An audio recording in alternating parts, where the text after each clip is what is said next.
Bonjour, je suis Olivier du Chasseur de Migrateurs et aujourd'hui j'ai la chance d'interviewer Michel. Alors Michel est un chasseur de la baie de Somme qui a chassé entre Abbeville, les marais arrière littoraux et la baie de Somme depuis presque 60 ans. Presque 60 ans. Alors, Michel aujourd'hui, bonjour. Bonjour. Il va nous faire profiter de son expérience de chasseur de la baie de Somme, de coureur de sable. Et il va nous présenter un petit peu toute son expérience. Oui, bonjour. Bon, je m'appelle Michel Masson. Je suis armurier de 15 à 60 ans. J'ai donc été toujours dans le monde des chasseurs. Les histoires de huttiers tous les soirs au magasin, j'ai entendu beaucoup d'histoires qui m'ont apporté, plus mon expérience, beaucoup d'informations. Nous habitons Cailleux-sur-Mer. Cailleux-sur-Mer, c'est au sud de la baie de Somme. Et j'ai eu une hutte près de 40 ans, plus près du Crotoy, ça veut dire en baie de Somme Nord. Merci Michel. Alors, l'objectif de cette vidéo ce matin, ça va être de donner aux nouveaux chasseurs, aux débutants comme aux confirmés et même aux experts, on verra par la suite, des petites astuces qui vont leur permettre de profiter de l'expérience de Michel qu'il a acquise depuis des années et des années et auxquels les échecs et les succès ont appris à moduler toutes les informations qu'on peut apprendre dans les livres, n'est-ce pas? Ah oui. Non, j'en suis plus resté aux lectures d'attaches traditionnelles. Bon, je veux bien, mais c'est pas, la réalité n'est pas là du tout. Il faut chercher et toujours comprendre pourquoi on a un échec, pourquoi ça ne pose pas. Il y a toujours quelque chose. C'est toujours le chasseur, presque toujours le chasseur, le responsable ou la qualité de ses appelants. Donc c'est lui. Effectivement, effectivement. Alors, nous y voici Michel. Quels sont les premiers conseils que tu pourrais donner aux huttiers qui nous écoutent afin qu'ils attellent correctement en baie? L'un des premiers conseils, de par l'expérience et confirmation de certaines personnes qui allaient régulièrement à la hutte, on a tout le monde l'idée d'attacher ses appelants en fonction du vent. Bien sûr, un peu comme dans les livres. Voilà. Alors j'ai constaté, et la leçon était sévère, une nuit de vent de nord-nord-est, ça veut dire venant de droite, assis dans la hutte, j'avais le vent qui arrivait de droite, j'avais été positionné, mes canards bien sûr tout au fond, à gauche, la mare est assez grande, hein. Et à la levée juste au petit jour, j'ai eu la chance d'observer 3 bandes de sarcelles qui ont passé devant la hutte, poussées par le vent, et qui ont posé avec la chanteuse. Ah. Dans les jumelles, j'ai un spectacle magnifique, entre 20 et 30 sarcelles à chaque pose. Ouais, mais trop loin. Ah, hors de portée, 80 à 90 mètres. Donc, je suis bredouille. La leçon est bonne. Mon erreur n'est pas de la qualité des appelants, elle est cette fois-ci du huttier que j'étais, ça veut dire qui attachait à l'ancienne, c'est-à-dire que les appelants au vent.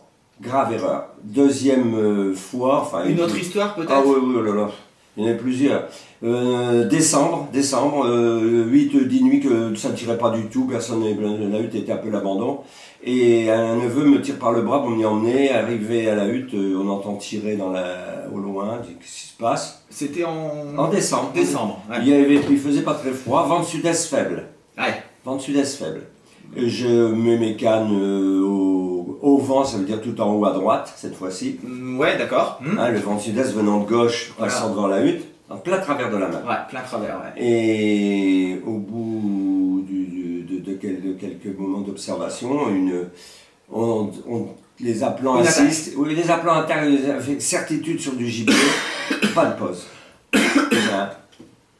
Une deuxième fois, un quart d'heure après, pas de pause.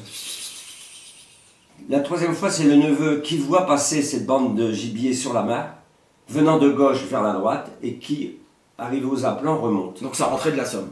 Ça arrivait des terres. Voilà. Contrairement j'ai la décision est tardive, mais je la prends de retirer les aplats de droite et de les remettre à l'opposé, à l'arrivée du vent, à gauche, en haut, à gauche.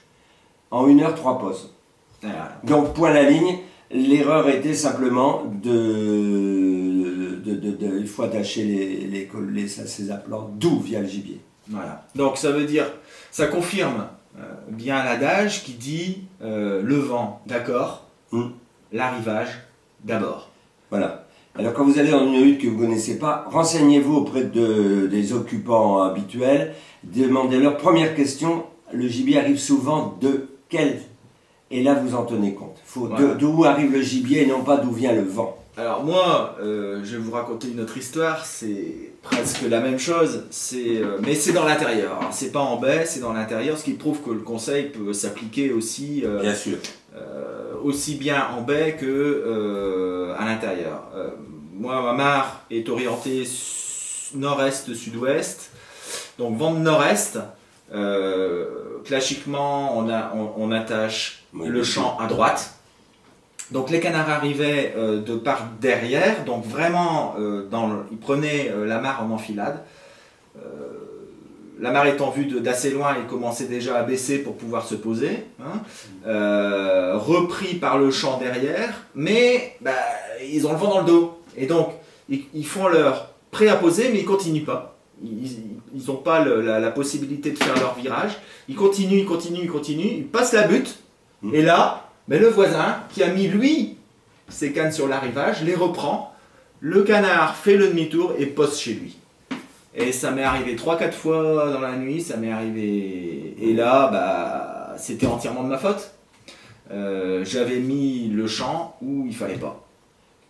Tout chasseur ou tutier qui écoute ce conseil a dû avoir dans sa vie, s'il fait appel à sa mémoire, l'expérience d'une attache ratée, parce qu'il en attachait au vent, militairement j'allais dire au vent, et ça c'est pas toujours la bonne solution. Non, c'est quelquefois une bonne solution, mais il faut toujours tenir compte de l'arrivage. Hein.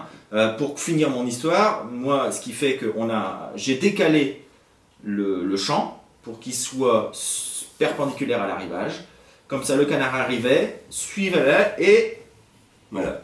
Faisait son tournant pour venir se poser devant la hutte. Oui, alors même je donne un conseil que quand on a un vent qui change régulièrement, ça peut arriver certaines nuits où le vent est instable. Il est ouest, il est sud-ouest, il est nord-ouest, et d'un seul coup, une demi-heure après, il est... Bon, là, moi j'attache ce qu'on appelle gentiment baie de Somme à la parisienne. Ça veut dire l'attache à la parisienne, c'est une qu'est-ce que c'est que ça ça vient de où? C'est gentil, oh, ça veut dire l'attache de quelqu'un qui n'a pas de con. C'est très picard ça. C'est très gentil.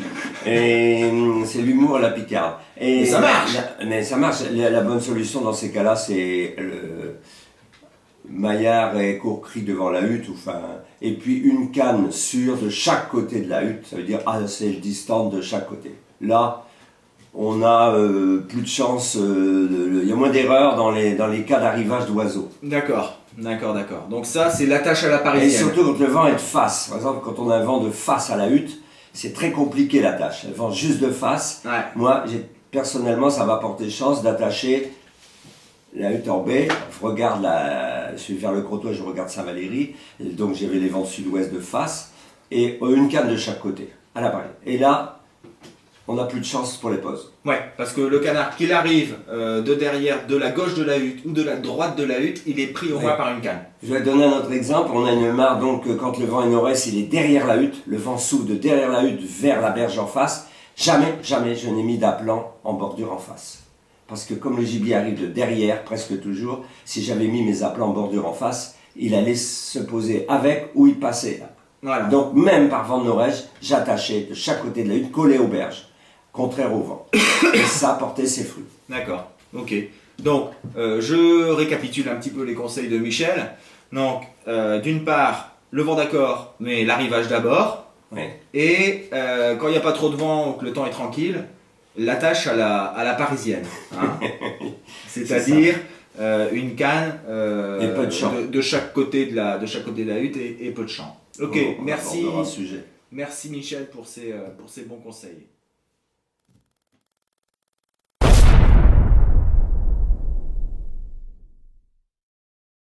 Michel, on a parlé de l'attelage et de l'arrivage.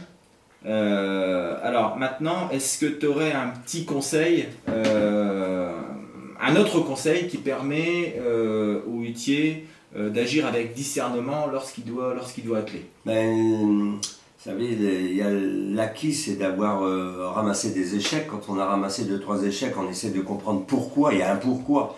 Ça pose pas, il y a un pourquoi. C'est simplement que j'ai constaté, et là, chacun est libre de mettre beaucoup de champs ou peu de champs.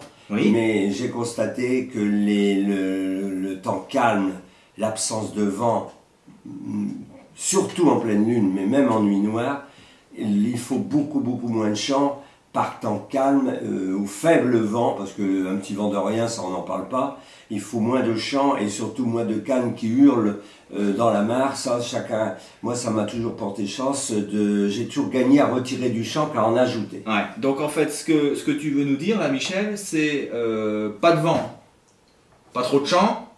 Oui, c'est un peu ça. Grand vent, grand champ.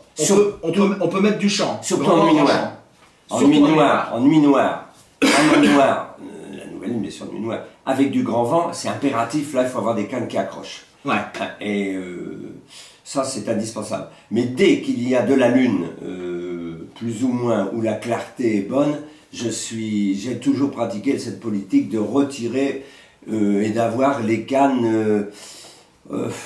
Ça, on va en parler, c'est un sujet différent, mais les cannes qui soient plus tranquilles, chanteuses, moins violentes qu'en nuit de lune. C'est pas les mêmes aplats. Ce que tu veux dire, c'est que la clarté de la nuit joue un rôle énorme. Joue un rôle énorme. Et quand le canard ne voit pas clair, en fin de compte, c'est-à-dire par nuit noire et par grand vent, oui. Il faut mettre du vent, il faut mettre du cri. Mais à l'arrivage, hein, pas devant la hutte. Jamais de cri devant la hutte, ça c'est une logique. C'est évident.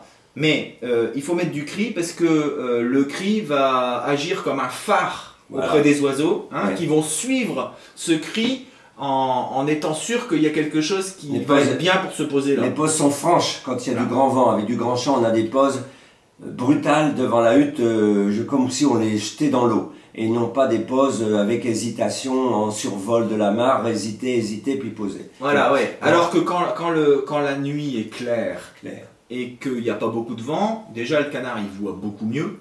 Il est beaucoup plus méfiant. Et là il va faire plusieurs tours. Et là il faut vraiment être fin huttier pour pouvoir l'accrocher.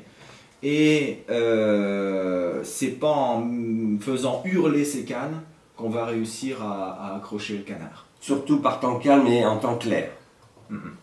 Alors même en nuit noire, je me répète, même en nuit noire, je parle de nuit noire mais calme. Je pense que personnellement, ça m'a toujours réussi de mettre peu ou pas de champ. D'accord. Donc on résume, pas de vent, pas trop de champ, vraiment peu de champ, grand vent, là on peut en mettre. Moi je pense que ça fait partie d'une des théories. L'époque joue un rôle aussi, on ne va pas parler de la même attitude d'un oiseau de descente bousculé par le froid en décembre et d'un oiseau de fin janvier soit stationnaire dans la région, soit déjà en trajet. Là on n'a plus affaire au même déjà. Mais là il y a d'autres astuces. Je pense qu'on va en parler après, hein, Michel. Exactement. Ça c'est pour les pâtureux, ce qu'on appelle les pâtureux. Là c'est quand même des oiseaux qui sont beaucoup plus méfiants et on a d'autres astuces, on va en parler après.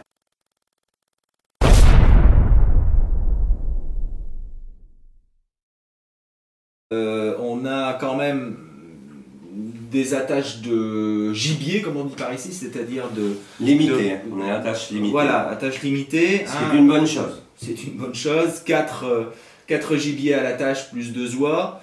Alors, on a effectivement depuis quelques années, on va dire que ça fait une quinzaine d'années, ou peut-être un peu, où on a le droit d'attacher ces gibiers. Un peu plus. Ah oui, plus de 15 ans. Peu importe. Et c'est quand même quelque chose qui est très important, qui a apporté une nouvelle dimension à la chasse à la hutte. Est-ce que tu pourrais nous décrire un peu la manière d'atteler les gibiers en baie? Ben, déjà, la première règle, ils doivent être attachés en dernier. D'accord.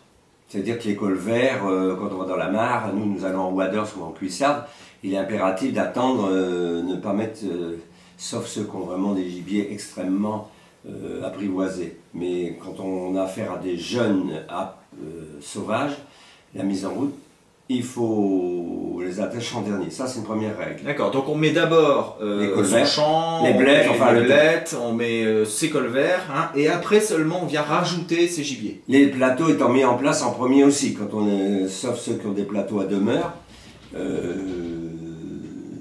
qui est souvent le cas, surtout nous à la mer, les plateaux sont à demeure, ils restent sur. Et alors ça, bon, sinon il faut bien sûr. Et la règle importante, c'est d'attacher aux deux pattes. Ouais, d'accord. Ça, il y a même pas. C'est fondamental. Tout appelant, je parle de sauvagine, donc siffleur, sarcelle, pilet. Deux pattes, les deux pattes, avec deux petites, les petites patières qu'on met aux pattes en plastique, et deux épingles qu'on trouve dans les articles de pêche ou même chez mes collègues. Chez les bons armuriers. Chez les armuriers tout court. Et une attache en triangle, en élastique assez rond, gros. D'accord, donc on fait une sorte de V, on a les deux épingles qui s'attachent aux deux pattes, oui. On regroupe le tout sur un petit anneau et on va... Alors nous, sur le plateau, dans le cas de notre hutte, on avait sur le plateau à demeure une corde avec une épingle qui restait à demeure, qui permettait à l'oiseau de descendre autour du plateau pour pouvoir se baigner autour du plateau. Et bien sûr, de ce triangle élastique, il y avait un anneau seulement, inox si possible, ou laiton, qu'on a graffé à la seconde sur le plateau. D'accord. Alors, positionner l'oiseau doucement sur l'eau, positionner l'oiseau doucement sur l'eau et s'éloigner tranquillement, mais impératif des deux pattes. D'accord. Il ne peut pas s'escater en claquant, ce qu'on appelle nous librement dans notre coin en ramant. Il ne va pas s'étirer une cuisse et boiter à vie. D'accord. Ouais, ça c'est très important. Bah alors, c'est quoi ton astuce, Michel, pour, on va dire, faire chanter le gibier? Faire chanter les gibiers qui sont attelés. Ben, l'astuce, c'est déjà qu'ils soient impérativement accouplés. Ça. Je pense que ça, tout le monde le sait. S'ils ne sont pas accouplés, ça peut être la chance hein, d'avoir un... Ça arrive. Il y a un cas de temps en temps d'un siffleur hors norme qui se met en route, tant mieux, tant mieux. Mais ça, c'est pas une...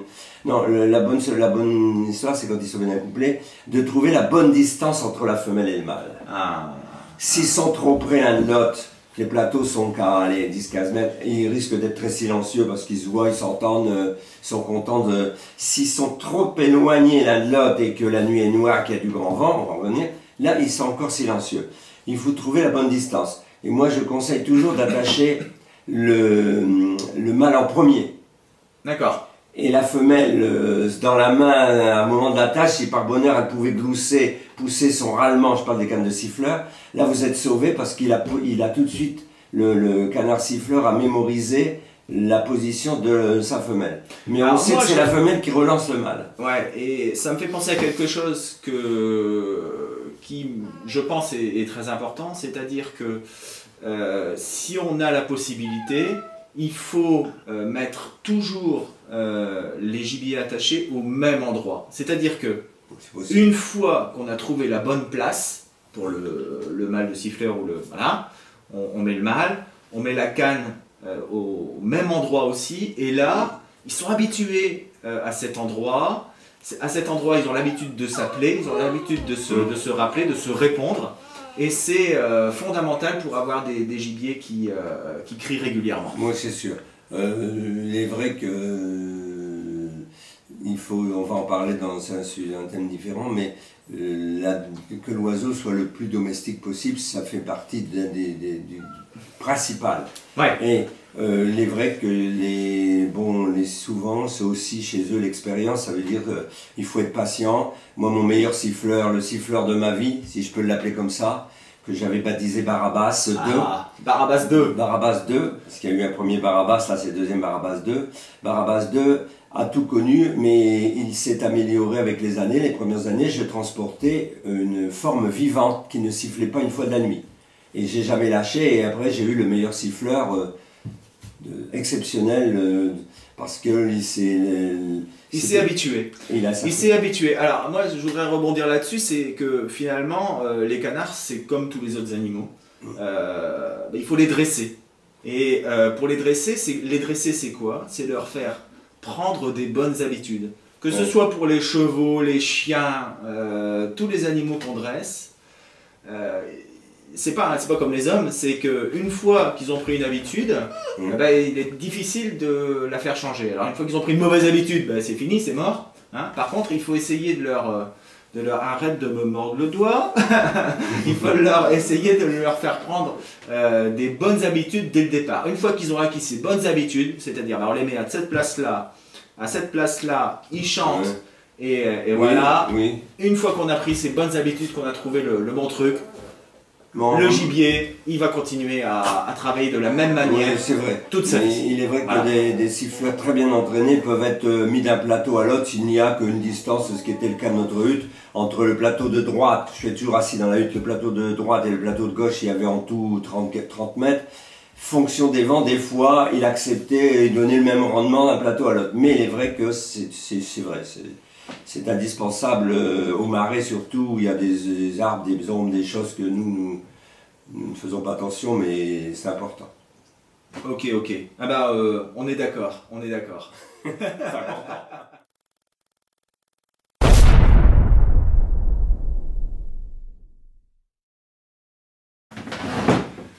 Alors Michel, maintenant, on a vu un petit peu toutes les ficelles pour que les débutants ne fassent pas de bêtises, on va dire, hein, malgré tout ce qu'ils peuvent lire dans les livres. Les livres c'est bien, mais la théorie c'est bien, mais la pratique c'est quand même beaucoup mieux. Maintenant qu'on a abordé un petit peu tout ce qu'il fallait aux débutants pour commencer à atteler correctement, on va parler de choses un petit peu plus techniques, et en particulier des gibiers qui sont plus méfiants, hein, ou alors la tâche par temps calme. Alors, je sais que tu as une astuce en baie pour le temps calme et les oiseaux un petit peu plus méfiants, les oiseaux d'hivernage. Beaucoup plus méfiants. Voilà. C'est quoi ta technique? La technique, c'est déjà impérativement pas de chanteuse autour de la main. Ouais, ça on l'a dit précédemment. Parce que dans la tâche dont on va parler, s'il y a des chanteuses à grands cris, tout sera inefficace. Non, ça remonte. Moi, ce qui me réussissait en gros clair de lune, temps très calme, mare qu'on appelle d'huile, ça veut dire qu'elle ne ride pas et qu'on entend même les appelants d'autres mares à très très loin. Tout ça, la seule technique qui marchait, c'était la tâche des appelants par groupe. Ça veut dire, moi j'avais la technique... La cloche en paquet. Oui, en paquet ou en ligne, moi je les mettais 2 par 2. La tâche est un triangle de 50 cm, une épingle et morillon, et au centre, à la pointe du triangle, un mousqueton, non, pardon, pas un mousqueton, un anneau, auquel je rattachais mon attache à canard. Je disposais donc les 2 canards avec le plot bien entassé, nous sommes toujours en baie avec accès en waders ou en plissard. Et je positionnais ces 2 canards, après que j'avais un bâton avec moi, je tirais les 2 canards en bout de corde, je plantais le bâton à la garde des 2 canards. Je reprenais 2 autres avec toujours la même attache triangle et de préférence un couple. La fameuse attache double. Oui, l'attache double. Ouais, c'est ça. Je remettais ce couple à 180 degrés où les 2 gars venaient encore toucher le bâton. Donc il arrivait que les 4 canards, par exemple, ne pouvaient se toucher sans se mêler. Je n'ai pas à sortir de la nuit. Donc en fait, ouais, tu mettais 3 couples, 3 fois 2 canards. Même des fois 4. Même des fois 4, en triangle ou en carré. Mais souvent ligne, dans ligne côté arrivage, de préférence, ça veut dire côté arrivage, où la ligne était plutôt à l'arrivage. Hein. Dans le cas du Tanka, avec la mer, la hutte en baie se trouve, la mer se trouve sur la droite. Donc cette ligne était tendance droite quand même. Ouais, donc, alors, les 2 canards, bâton planté, voilà. 2 autres canards, la garde toujours contre le bâton. Je reprenais les 2 canards et le bâton et je faisais 180 degrés. Voilà. je recommençais à chaque fois. Quand je sortais de la mer avec mon bâton, les 8 canards pouvaient 4 par 4 se rencontrer, mais aucun. Je ne ressortais pas une fois de la nuit. Et sauf voilà. s'il y avait la marée de nuit, parce que nous sommes sujets au flot, qui fait qu'il faut détacher tout quand il y a des grandes marées. Mais ça, c'est une autre parenthèse. Ouais. Et c'est d'une efficacité redoutable. Parce que j'ai eu plusieurs fois des poses quand même en bout de mare, très méfiants, coup tendu, qui n'approchaient pas, qui n'aient pas trouvé les 8 canards. Et puis une demi-heure, 1 heure après, par bonheur, il y avait peu de coups de fusil chez les voisins, il faut le dire. Ah oui. Ils arrivaient à la nage, surtout les mâles, étant moins méfiants, venaient trouver mes 8 canards. Donc c'est d'une efficacité que je garantis. Ouais. Ben moi, c'est un peu la même chose, par temps calme, et là c'est plus à l'intérieur, je recommence, avec mes histoires de l'intérieur, mais l'attache double, effectivement, c'est quelque chose qui est très intéressant. Alors, nous, ce qu'on faisait à l'intérieur, c'est que on utilise les attaches doubles dans 2 cas. Le premier cas, effectivement, par temps calme, on met un couple. Comme toi en baie, on met plusieurs couples et c'est formidable parce que on a l'impression quand on regarde la mare qu'il y a 2 canards ou plusieurs couples de colverts qui sont posés, des colverts sauvages. Donc ça c'est formidable parce que ça rend la mare très naturelle. Et il y a un deuxième cas où on utilise l'attache double et là on met 2 mâles. Et là, bah, quand on met 2 mâles, bah, forcément ça Ils n'ont pas le même comportement du tout. Voilà, ça se débat un petit peu plus et ça crée des vagues. Et ce qu'on faisait, c'est qu'on met un paquet de blettes au milieu de la mare avec 1 ou 2 couples comme ça de mâles au poids double, ce qu'on appelle au poids double, à l'attache double, de chaque côté du paquet. Ce qui fait que dans les mares de l'intérieur, quand on a une mare d'huile, il n'y a pas de vent du tout, de l'ombre un petit peu, parce qu'à l'intérieur on a quand même souvent des arbres. Ce n'est pas notre cas en baie. Eh bien, les canards qui bougent, ça crée des petites vagues, des vaguelettes, ça crée des rides sur l'eau, et avec la lune ou avec la ça crée des... ça se voit de loin. Ouais. Et ça se voit de loin, et ça fait que les formes ne font plus noir sur noir, mais font noir sur brillant. Et là, on commence à les voir. Et là, je peux vous garantir que c'est très attractif, parce que le canard qui passe, s'il n'y avait pas de vagues, il aurait continué. Là, il y a des vagues, il voit les formes, il est attiré. Alors, moi, ce conseil, je le donne surtout pour les nuits de gelée blanche, où c'est pas souvent les grandes nuits. Tout le monde est bien d'accord que les nuits de gelée blanche, c'est pas les grandes nuits de hutte. Et les nuits de neige. Parce que quand il neige beaucoup, les appelants, que nous appelons dans notre jargon picard les blettes, sont recouverts de neige. Et ça, alors franchement, ça n'a jamais attiré les canards. Donc la présence de vivants, ne pas mettre de canne chanteuse dans cet attelage. Celui qui met une chanteuse au milieu de ces 8 canards et qu'elle se déchaîne violemment au moment de la pose, c'est la grave erreur. Il faut privilégier les maillards, ou les courcris, ou les coupes bien tranquilles. Voilà. Et je préfère 8 ou 10 canards vivants, 2 par 2 comme ça, et puis de blettes, quand on peut, ce qui était notre cambé, le moins, parce que ces blettes couvertes de neige, je me répète, c'est la cata. C'est des épouvantails. Ça ne peut pas attirer, ça ne peut que faire peur au gibier. Alors, ça a une efficacité indiscutable. Alors, la ligne était à l'arrivage, comme je disais tout à l'heure, et souvent, un couple seul, très tranquille, à l'opposé, à gauche de la hutte, qui fait que quand la pose avait lieu au loin, ils pouvaient approcher doucement. Et grâce à ce système, ça m'a, très franchement... Très bien réussi. Ouais. Oh là, les voisins se posaient des questions. Bon, bah, j'espère que c'est un conseil qui va être très suivi par nos auditeurs, parce que il y a quelquefois de beaucoup à faire, même par temps calme, mais il faut savoir bien atteler. Moi j'ai en mémoire mon père qui était garde dans une hutte privée au Marais, entre Abbeville, une des meilleures huttes qui existe entre Abbeville et la mer. L'un de ses amis lui faisait retirer les aplats en bois quand il neigeait. Ah ouais. À l'époque, c'était les aplats en bois, pas en plastique. Et je ne voulais plus voir une forme sur la mare, et il n'était qu'avec des aplats vivants. Et qui avait de beaux résultats sur le cahier? Lui.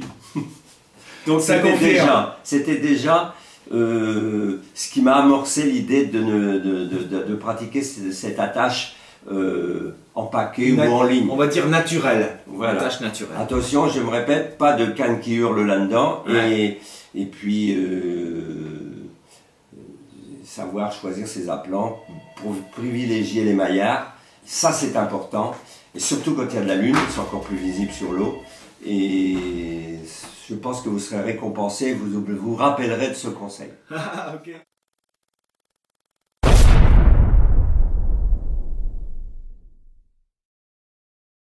Ah, elle est belle cette blette, hein, Michel. C'est un marin de Saint-Valery qui s'appelait Émile Lamidel, dit Mignon, qui fut un grand artiste et qui faisait ses formes grandioses en bois, en balsa. Ah, elle est magnifique. Elle est très naturelle. C'est une avec belle une pièce. très belle attitude. Très belle attitude. Oui, c'est vrai, c'est une des plus belles pièces que nous avons possédées. Tu sais depuis combien de temps Ah oui, qu'elle est là? oui, celle-ci, elle a été faite dans les années, sûrement après-guerre, ça veut dire les années 50. Hein. C'est très difficile parce qu'Émile Lamidel on a sculpté avant la guerre, après la guerre, alors il n'a jamais rien Attention, marqué. on a affaire à un Non, spécialiste. un grand connaisseur, oui. Bon, Michel, en parlant des années 50-60, est-ce que tu as une petite anecdote à nous raconter qui pourrait ravir et faire réfléchir nos amis huttiers qui sont experts et qui peuvent apprendre peut-être quelque chose? Oui, tout simplement, tout jeune chasseur, et c'est assez loin. C'est pas dans une autre vie, mais c'est loin. C'est pas aussi vieux que cette blette. Ah non, si, il n'y avait pas d'aplomb plastique. Ah, les aplombs plastiques sont apparus qu'en 62, 63, et c'était un ami, un monsieur, m'invite à la hutte en baie pour la première fois de ma vie, donc c'était vraiment un baptême. J'ai traversé la baie pour une première fois la nuit en plus, parce qu'on arrivait de nuit, on était voilà, dans le commerce, moi apprenti armurier, lui. Et nous allions rejoindre sa hutte qui se trouve toujours au baie de Somme et toujours côté nord. Et arrivé à 150-200 mètres derrière la hutte, il faisait un clair de lune, il faisait calme, clair. À sa grande surprise, il y avait quelqu'un à la hutte. Il n'y avait pas de canne, il n'y avait qu'une dizaine de blettes. Forme en bois. Il est arrêté, il ne comprend pas, c'est sa hutte, il n'a pas donné la nuit à personne et il y a quelqu'un.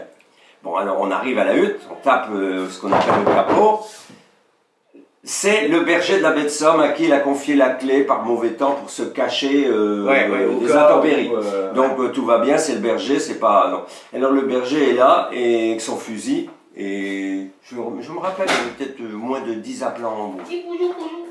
Et le berger, il était 21h environ, nous dit oh, j'ai la chance, regardez, dans le fond de la hutte, il y avait déjà une dizaine de becs plats de tues. Sans appelant vivant, marre d'huile, marre morte, mais il avait cette réussite. Donc ce brave homme s'excuse et s'en va. Il prend ses clics et ses canards. Il n'a pas le choix. Il reprend ses canards? Non, il n'a pas de canard. Non, il reprend ses... Non, les blancs, non, c'est celles de la hutte. Non, il prend les canards qu'il a tués. Ah oui, bien sûr, il prend son gibier, ce qui est normal. Et le voilà parti, et cet ami me dit, enfin tout ça, moi j'étais tout gosse, j'étais tout jeune. Oh non, j'ai des cannes qui plaisent au gibier, j'ai mes bonnes cannes. Ouais, Mathieu, tu veux venir j'ai des cannes. Il a attaché ses chanteuses au bout de la mare, j'ouvrais les yeux, les deux plus grands que je découvrais la vie. Donc il attache ses appelants, il met son court-cris, son 3/4 de cris, son demi-cris, ses chanteuses, et nous voilà à la hutte. Et ben, on a eu, c'est vrai, ça forçait, ça devait poser. Mais pas une seule pause, bredouille. Pas une seule pause. Bredouille. Bon, ça avec le recul, et c'est loin, c'était déjà une première confirmation que c'était son erreur à lui, de mettre des canards qui chantaient. Et la deuxième, qui est beaucoup plus flagrante, va m'arriver lors d'une réouverture de chasse. T'as une autre histoire dans le même genre. Mais alors celle-là, elle est encore plus terrible. Ça se passe en baie toujours. Là, c'est à ma hutte, c'est la hutte que la 119, pour vous donner le numéro. Un numéro, la 119. C'est un janvier, la chasse avait été fermée, ce qui est un cas un peu particulier, la chasse avait été fermée pendant une dizaine de nuits, facile, peut-être 15. Il faisait assez froid, il y avait de la neige, mais la mare était en eau, ce qui nous sauvait. Ouais, d'accord. Je vais rejoindre un ami libre, lui, d'arriver de bonne heure, parce que moi, avec mon métier, mes occupations professionnelles de commerçant et d'armurier, je ne pouvais arriver qu'à plus de 20 heures. Et quand j'arrive à la hutte, il m'annonce qu'il passe des siffleurs sur la mare et qu'il ne passe pas. Mince. Il les a même vus au clair de lune bien passer. Ah oui, c'était clair de lune. Ah oui, clair de lune, neige. Neige autour de la mare. Envoyé comme en plein jour. Une mare dite d'huile. Pas de vent. Pas une miette de vent. Un temps calme. Les chanteuses de tous les mares autour. Un concert incroyable. Ah bah oui, ça je... Donc ce jeune ami débutant, lui, me dit ça ne pose pas. Je comprends pas. J'ai entendu siffler les céouagnes, bon mot aussi du coin, que des canards siffleurs en bordure en face, et ça ne pose pas. Bon, j'avoue que je m'installe, tout ça au bout de 10 minutes, les visées ouvertes, je comprends que c'est pas la peine. Je sors, je remets mes cuissards, je sors, j'enlève tous les canards. Tous les colverts. Tous les colverts, j'enlève tout. Je laisse mon canard siffleur unique. Barabas. Le Barabas qui était seul à l'époque, le célèbre Barabas qui était seul à l'époque devant la hutte.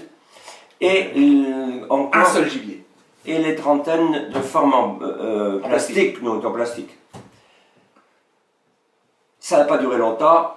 Le bande de siffleurs hésite, tourne, prêt à patte à l'eau, repartent. J'ai dit à ce jeune chasseur, ils ont peur des appelants plastiques qui brillent à la lune. Je les retire. Son étonnement. Il dit non, mais c'est non, pas c'est vrai. plus la hutte, c'est plus la hutte. Je dis, écoute Mathieu. Non, j'ai pas dit ça. Je dis, écoute, je fais comme j'ai envie, je vais retirer les... Alors, nous arrivons à avoir une mare de 8000 m² avec un seul oiseau sur l'eau, sur son plateau. Un seul au milieu. Il est déjà le brave Barabas. Pas loin de 11 h du soir. Et nous sommes toujours bredouilles. Et ça tire très peu. Et là, ça va pas durer longtemps. Moins de 5-6 minutes après que je suis rentré dans la hutte, il y avait déjà une bande de siffleurs qui était posée devant la hutte tranquille. Mince. C'est le commencement. Et là, ça va être un festival que je n'ai connu qu'une seule fois dans ma hutte et dans ma vie de huttier. Combien de pauses? Oh, c'est loin, mais beaucoup. Ces pauses étaient encore des pauses avec des ressorts sous les pattes. C'est-à-dire qu'ils ne tenaient pas, donc on ne tirait pas chaque fois. Mais j'ai estimé une quarantaine de pauses de gibier dans toute la nuit. Des grosses bandes. Le tout. Mais souvent, oui. Rarement moins de 3. Mais des grosses bandes. Et ils avaient quand même une méfiance extraordinaire parce qu'ils se renvolaient très vite. Ils ne tenaient pas. Enfin, après avoir tiré plusieurs fois d'eux, donc ce jeune a tiré plusieurs fois avant moi, enfin bon, ça fait partie du jeu. Nous avons arrêté de tirer à 3-4 heures du matin, parce que déjà à l'époque j'ai dit stop. Stop. Le mot PMAX n'existait pas, mais j'ai dit stop, parce que là franchement, les voisins le lendemain matin n'avaient rien compris, parce qu'ils étaient d'une rage épouvantable après nous, pensant qu'on avait tiré pour rien toute la nuit. Quand ils ont vu ce tableau bien lissé, bien étalé au fond de la hutte, là j'ai dit, le fait d'avoir retiré et les appelants et les blettes, c'est mauvais. Je serais bredouille, j'aurais fait comme 3-4 pièces. Le seul à tirer dans la nuit, ça a été vous. Quasiment. Avec un seul siffleur sur la mare. Et rien d'autre. Temps très clair, comme en plein jour. Non. Gibier méfiant. Mais finalement, c'est quoi la morale de l'histoire? Oui, mais là, il y a une explication un peu particulière, c'est que ces oiseaux étaient là depuis une quinzaine de nuits dans la baie, sans être chassés. Ouais. Sans appelant vivant. Souvent, pas de blettes, parce que beaucoup de huttiers embêtent ça pour l'histoire des vols d'appelants. Ils ne laissaient pas leurs blettes. Comme nous, on les retire à chaque fois. Nous, le matin, nous repartions avec la mare sans un seul, pour éviter le vol. Bon. Et d'une nuit à l'autre, tout le monde met des dizaines de blettes plastiques, des cannes, les meilleures du monde, qui chantent très bien, et un clair de lune qui fait briller les blettes et qui les cannes hurlent. Ces gibiers ils ne posent plus dans les mares, ils restent au bord de l'eau. Donc ça veut dire quoi? La morale, c'est que les canards, les siffleurs, mais je pense que c'est la même chose pour toutes les espèces. Oui, les colverts sont les plus méfiants. Peuvent avoir peur des blettes et peuvent avoir peur du champ. Et il faut finalement jamais hésiter à enlever des blettes, à enlever du champ, au lieu de remettre des blettes et au lieu de remettre du champ quand ça marche pas. Donc je veux dire, il faut agir avec discernement, parce qu'effectivement, chaque situation a sa particularité, mais l'histoire de Michel, elle est vachement intéressante. C'est-à-dire que le jour où vous voyez que le gibier ne pose pas, ou avec difficulté, ou se renvole tout de suite, qu'il est très méfiant, au lieu de rajouter des choses, enlever du champ, enlever des blettes. Voilà. C'est ça la morale. Voilà. Sur les colverts ultra méfiants, là nous retournons au marais, toujours où mon père était garde à cette hutte, entre Abbeville et la mer. Avec le recul, les nuits, les très bonnes nuits à Colvert, c'est les nuits où les cannes ne valaient rien, c'est-à-dire ces mauvaises cannes ne disaient pas un mot, elles avaient trop mangé avant d'être... Parce que ça aussi, de donner à manger à ses appelants une demi-heure avant de partir à la hutte, tout le monde le sait que c'est une erreur quand il faut qu'elle chante, mais ça peut être un avantage considérable si on veut qu'elle soit pas trop bruyante, parce qu'elle a le temps de digérer. Donc, vous voyez, c'est toute une... Mais temps calme, surtout clair de lune comme en plein jour, soyez prudents pour le chant. Donc, finalement, tes meilleures nuits, Michel, ton expérience de 60 ans, là, tes meilleures nuits. Que les nuits où mes canards n'ont pas voulu chanter, ou j'en mettais pas. Ça, je suis formel. Si je fais l'inventaire de toutes les grosses nuits, j'ai eu la chance de connaître des nuits exceptionnelles, au marais et en baie, ça a toujours été quasiment les nuits où je retirais le chant, où il y a une parenthèse, c'est qu'à l'époque, on ne mettait que 25 blettes. Pas alors, comme maintenant. Ça me rappelle, j'ai mangé la semaine dernière avec un huitier chevronné aussi, et je lui parlais de ça. Et il me dit, bah tiens, moi c'est bizarre, la plus belle nuit que j'ai jamais faite, c'était l'année où on pouvait pas atteler, à cause de la grippe aviaire. Bien sûr. Comme quoi? L'année où on n'avait plus le droit d'attacher des appelants vivants parce qu'il y avait une réglementation ô combien réfléchie, les oies ont souffert dans notre région. Parce que les oies ont compris que appelant vivant, canne égale homme. Voilà. Les nuits où il y a des oies, c'est un choix.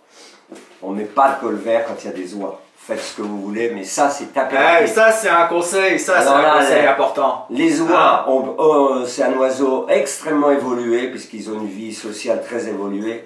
Ils ont tout de suite déjà compris que appelant colvert, donc danger homme, enfin que je m'entends, et que l'année où on nous a interdit les appelants par un règlement, les oies ont beaucoup plus souffert de la présence les résultats dans le Hable d'Aude, qui est un grand marais là tenant à Cailleux-sur-Mer.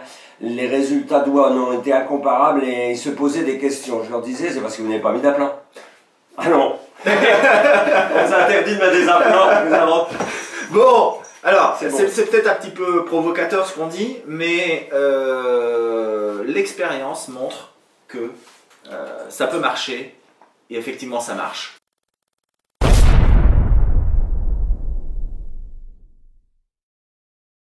On a vu que par temps calme et par gibier très méfiant, il ne faut jamais hésiter à enlever du champ, à enlever des blettes. Ou regrouper. Voilà. Et puis utiliser des maillards attachés à la tâche double, qui fait très naturel. Bon, ça c'est un point important. On n'a pas encore parlé de la voix. On n'a pas encore parlé de la voix des appelants. Je sais que tu as une histoire formidable, mais dans tous les livres que j'ai pu lire et que je pense que tu as aussi pu lire, on a tous en tête l'histoire de canards qui ont une voix particulière et qui sont irrésistibles pour les autres. Pour les sauvages. Est-ce que tu as une histoire à nous raconter? Plus d'une histoire, c'est que le constat est simple. Le constat est simple. Dans une vie de huttier, avec le recul, les meilleures cannes, c'est celles qui avaient des voix désagréables à mon oreille. Ça veut dire... À ce point-là? Ah oui, insupportable même dans le sens... Insupportable? Dont une en particulier qui est, sans jeu de mots, la canne de ma vie. C'était une canne qui a quand même vécu 18 ans, que j'ai attachée en tout au marais et à la mer, j'en faisais les deux. Et il y avait une voix assez particulière, un peu, mais enfin désagréable, ça c'est sûr, et un peu saccadée, et raillée, saccadée. Mais le résultat pour la pose du gibier sauvage était hors norme, et en particulier sur les colverts au marais. Ah ouais. Il résistait pas, il posait à côté d'elle, problème, collé. Mais alors elle avait... Bah, elle avait une voix que j'ai difficile, une voix un peu, avec des coupures, elle chantait avec des coupures et puis très inattendue. Et conclusion, c'était la meilleure. J'étais obligé de me gendarmer auprès de mes amis pour pas l'attacher toutes les nuits. Ouais, mais comment t'as fait pour la détecter? Bah parce que elle a été attachée, puis on a tenu bon quelques nuits, on s'est tout de suite rendu compte qu'elle avait quelque chose d'autre que les autres.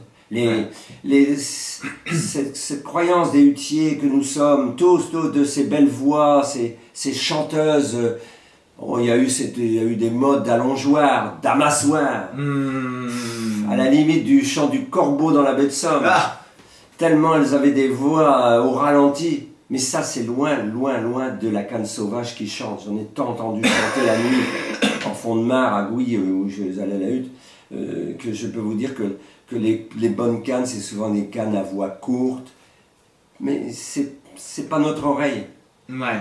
Mais alors, ça veut dire quoi? Ça veut dire que toi, la canne de ta vie, c'est une canne il y en a eu plusieurs, mais celle-là en particulier. Oui. On va dire, qui criait, qui chantait de manière vraiment abominable à l'oreille des hommes. Bon, oui, enfin, qui avait une voix pas agréable à notre oreille. Un ami à moi, une nuit, voulait que je l'enlève. Dès 11 h du soir, il me dit allez, retire-moi ça, sinon moi je dors, je reste pas dans une hutte avec une canne pareille dans la mare. Mais le lendemain matin, il est obligé de comprendre que les pilets avaient posé, en particulier les pilets avaient posé plusieurs fois à côté d'elle. Donc, une fois, mais c'était presque à chaque fois. Quand elle accrochait les bandes, à l'époque nous chassons en février et le secteur était extrêmement favorable en février. Les pilets très méfiants qui remontaient, c'était pour nous, ouais. Grâce à la canne. D'accord.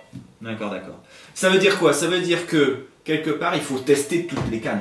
Exactement. Toutes les cannes qu'on fait, il faut toutes les tester. Même si celle qu'on prend, elle a un cri qui est celle-là, elle peut peut-être être finalement une excellente canne. J'ai toujours rejeté les cannes qui se déchaînent brutalement sur le gibier. D'un seul coup, se mettent à hurler sur des oiseaux qui sont au-dessus d'eux. Ça n'a pas été trop ma politique. Chacun a pris en baie de Somme, en fonction, par exemple, sur le très en avant, les huttes flottantes qui touchent à la mer, on met des cannes plus chanteuses que nous qui sommes quand même en recul. Ouais. Ça c'est vrai aussi. Alors donc, attention, tout dépend aussi de la position de la mare où se trouve la hutte.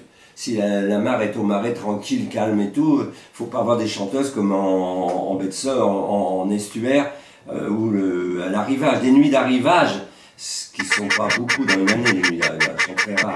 Là, oui, il faut avoir des cannes qui accrochent vraiment. Mais dans toutes les autres nuits qui sont nombreuses, et très nombreuses, ouais. Mais on revient au chant, la voix, c'est pas votre oreille. J'en ai pour preuve que les hybrides que nous avons obtenus en croisant, ce qui a été mon cas, un siffleur avec une canne colvert, le mâle est siffleur, la canne colvert femelle, m'ont donné des oiseaux avec des voix très inattendues. Mais alors d'une efficacité c'est horrible.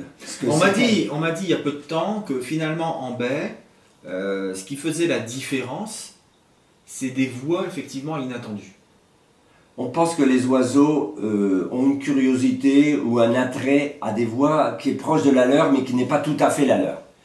Je crois à ça, que la femelle de siffleur qui entend une femelle ou un siffleur qui entend une femelle, ça reste à prouver, mais ça aussi... C'est l'attrait de l'exotisme. Les hybrides issus colvert-siffleur, très difficiles à obtenir. J'ai eu 4 femelles. C'était hors norme pour les siffleurs, surtout. Ouais, d'accord. Sur le colvert, j'y crois pas du tout. Donc avant de tuer la canne qui est dans votre parc et qui a un cri vraiment bizarre, je vous conseille de l'essayer. Peut-être que vous aurez une surprise. Soyez patient. vous aurez une surprise, comme Michel l'a eu avec sa canne. Elle avait un nom, cette canne ou... Ah non, non, non, mais c'était tout le monde, les amis autour de La moi. calasse, non? Non, non, justement, on posait la calasse. Non, les amis autour de moi tout le monde voulait l'attacher, donc j'étais obligé d'être très strict dans ne pas lui faire passer plusieurs nuits de suite. Ça, c'est déjà une règle, hein. On ne fait jamais passer plusieurs nuits de suite à la même canne, hein. C'est pas très bon. Ça c'est clair. Mais donc, ne tuez pas vos cannes, essayez-les, peut-être que vous tomberez sur la canne de votre vie.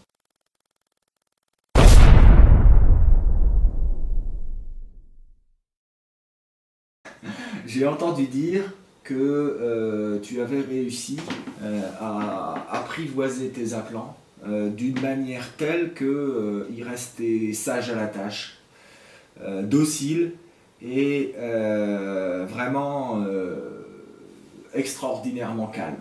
Alors, comment est-ce que tu as pu réussir ce prodige? Ben, les premières années de hutte où la nuit nous sortions pour différentes raisons, je constatais toujours que les siffleurs en particulier étaient infernales, se jetaient, claquaient sur l'eau.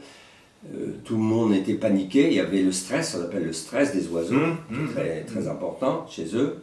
Et quand on rentrait dans la hutte, il fallait attendre des fois une heure, une demi-heure, une heure pour que tout le monde commence à reprendre des fonctions. Ouais. Donc, et puis il va arriver un incident terrible, c'est qu'une nuit de grande marée, j'avais un couple de rieuses, très au point, qui fonctionnait pas mal à la tâche.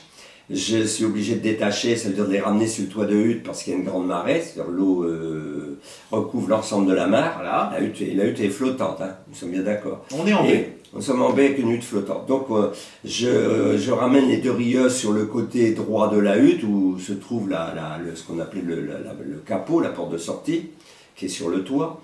Et puis après la marée descendante, on essaie de remettre les appelants le plus vite possible dans la mare. Oui, parce que c'est un bon moment. Là, il m'arrive un incident terrible, j'ouvre le capot, je sors trop vite de la hutte, ma tête apparaît, l'oie rieuse qui était à 4-5 mètres de là, grand vent, décolle brutalement et l'épingle en laiton casse.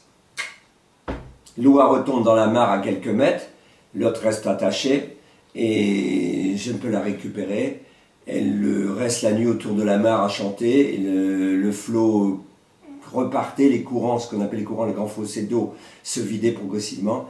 Et puis ben, j'ai perdu l'oie parce que le lendemain midi, j'étais entre midi et 2 heures avec mes jumelles au moment du flot, pas d'oie à l'horizon, donc mon couple était détruit. Donc ça, c'était plus possible, c'était plus possible. Il y avait quelque chose qui n'allait pas. Et puis, l'idée tout simple, j'invente pas grand-chose, c'est d'habituer ces appelants à notre présence. Il faut chez soi, quand on peut à la maison, on va voir, quand on a les appelants, où on y va le plus souvent. Moi, je n'étais pas derrière ma maison, mais je me forçais entre midi et 2 heures d'aller les voir. Tous les jours? Pas tous les jours, tous les 2 jours. Ouais. Et je les ai habitués progressivement à mon arrivée par un sifflement régulier et, j'allais dire, sécurisant. Quand j'étais à 100 mètres du parc, j'arrêtais, je les sifflais. Comme ça, ou... Oui, enfin bon, j'avais un sifflet qui fait qu'il l'entendent. Tout le monde répondait, les colverts en premier se mettaient à chanter, les siffleurs, les oies, il y avait une réponse de tout le monde. Et en arrivant, on donne à manger. Voilà, c'est parce qu'ils attendaient, voilà. Et je recommençais avant d'ouvrir la porte du parc, parce qu'elle était compacte, et ils étaient tranquilles puisque j'avais annoncé, je les avais préparés à mon arrivée. Oui, tu les avais prévenus. En gros, tu avais sonné à la porte. Les appelants, bon, le colvert c'est un peu moins important, mais les siffleurs, les pilets et surtout les oies étaient préparés à mon arrivée. Arrivé à la hutte, ben, il faut avoir le même comportement.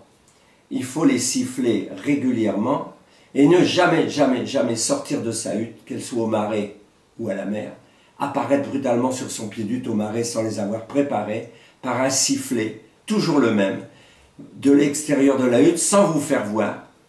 On est bien d'accord, vous les prévenez que vous allez apparaître. Vous verrez un changement de comportement qui va être formidable. Les siffleurs, des fois, restent sur leur plateau, les oies tranquilles. Si vous devez aller dans la mare, ce qui est toujours perturbant pour un oiseau de passer en Juste à waders côté, ou en barque. ouais. C'est vrai. terrible. Vous continuez à les siffler toujours de la même manière, toujours tranquillement. Et même au moment de quitter, de rentrer dans ma hutte, je continuais à les siffler comme ça. Je peux vous promettre que moins de 5 minutes après, tout le monde était en fonction, c'est-à-dire il sifflait, il rappelait, et c'était plus du tout le même comportement d'oiseau. Donc, les entraîner chez soi par un sifflement régulier, sécurisant, avant d'apparaître. Toujours avant d'apparaître. Et continuer. Et même pour ceux qui font de l'élevage, je conseille vivement, ça s'appelle l'imprégnation, c'est pas moi qui l'ai inventé, c'est 3-4 jours avant l'éclosion, vous sifflez, c'est pas une blague, à vos œufs, quand c'est un élevage en éleveuse artificielle. En couveuse. Voilà, en couveuse. Vous les sifflez, à la naissance vous les sifflez, pendant leur élevage, si vous les avez chez vous, ça c'est grandiose, vous les sifflez, ils vont avoir ce qu'on appelle une imprégnation. Voilà. L'imprégnation est telle que j'ai connu un ami qui avait une oie, c'était terrible, il l'a détachée dans sa main, il a sifflé, elle remontait sur le pied d'hutte et il l'a ramassée à la main pour la mettre dans son sac devant nous. Parce qu'il avait imprégné son oie. Bon. Moi j'ai vu aussi des oies comme ça, qui au créneau, on va dire, elles dormaient plus ou moins, etc. Oui. Ça arrive. Le chasseur qui est au créneau, il entend des oies au loin. Il entend des oies au loin, il siffle un coup, hop, l'oie se réveille, parce qu'elle a entendu son maître, en fin de compte. Là, effectivement, elle prête attention. Parce que le sifflement fait qu'elle prête attention. Et elle se met à chanter. Et là, si le dialogue se met en place entre l'oie qui est attelée et la bande d'oies qui passe, ça peut faire un très bon moment. Un de mes amis qui avait un couple oie canne-colvert, ça peut arriver. Oui. Le oie mâle, c'était... Le jar, c'était accouplé avec la canne. Et sa canne, elle était très domestiquée. Il la connaissait parce qu'il a sifflé beaucoup. Dès qu'il envoyait un petit sifflet par les visées, la canne répondait et l'oie, alors là, si on avait à l'horizon, c'était parti. Donc, on se résume, préparez vos appelants à un sifflement régulier, même le plus souvent possible, et vous verrez la grosse différence ira très vite. Ouais, j'en suis persuadé. Il faut s'occuper de ces appelants. C'est comme tout, il faut s'en occuper. Il faut les préparer. Et une fois qu'on a des appelants bien préparés, qui ont l'habitude, qui ont confiance en vous, qui savent que vous n'allez pas leur faire de mal, eh ben, c'est 10 fois plus efficace sur une mare que des appelants au clap. Alors je me résume, ne jamais sortir brutalement de sa hutte, ça veut dire apparaître, prendre sa barque, nous à la hutte en baie, apparaître, sortir comme un pantin de sa boîte là, au capot, sans avoir préparé par un sifflement ces oiseaux. Je pense que c'est... Là, c'est pas un mauvais conseil. Non, c'est un conseil... C'est un conseil, ça marche. C'est un conseil de Michel. Je rappelle quand même qu'il a plusieurs milliers de nuits de hutte à son actif. Non, milliers, c'est pas... Non, c'est beaucoup. Si, quand même. Oui, mais enfin, non, j'étais un homme raisonnable. J'ai jamais fait plus de 2 nuits la semaine, 3 nuits, c'était les grandes semaines. Ah, non, bon, d'accord. Non, mais quand même, en 60 ans, quand même... On arrive quand même peut-être à plusieurs milliers. Il n'y a pas 60 ans. Mais... Ok, merci Michel. C'est vrai que c'est l'expérience et celle-là, c'est une très très bonne.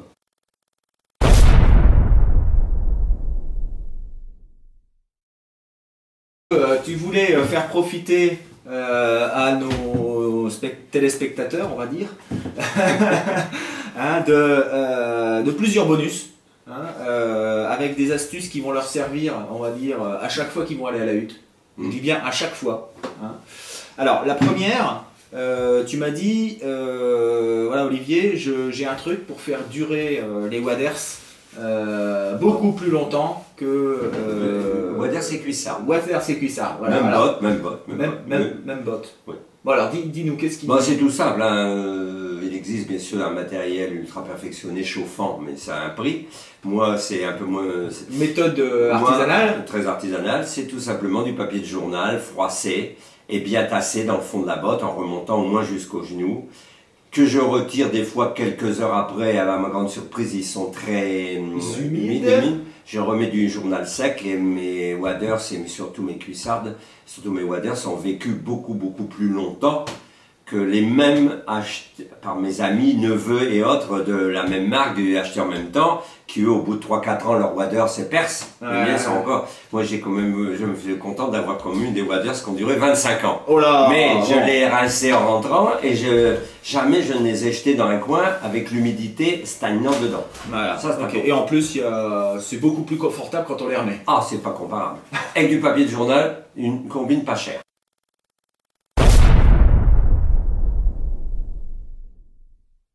Michel, le bonus numéro 2 est un bonus qui est très important. Je sais que tu souffres d'acouphènes. Alors pour ceux qui savent pas ce que c'est on va dire une affection de l'oreille interne qui fait que l'on entend en permanence, je dis bien en permanence, 24 heures sur 24, jour et nuit, un sifflement dans sa tête.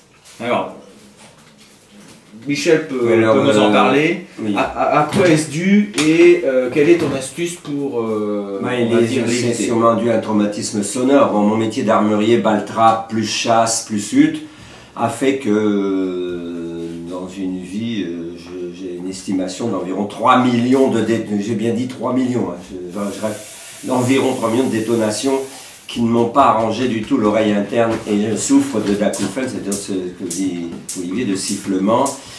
Bon, alors le plus dangereux est à la hutte. Quand vous avez un coéquipier de hutte qui possède un 3 coups. Un automatique. Ah, les 3 coups.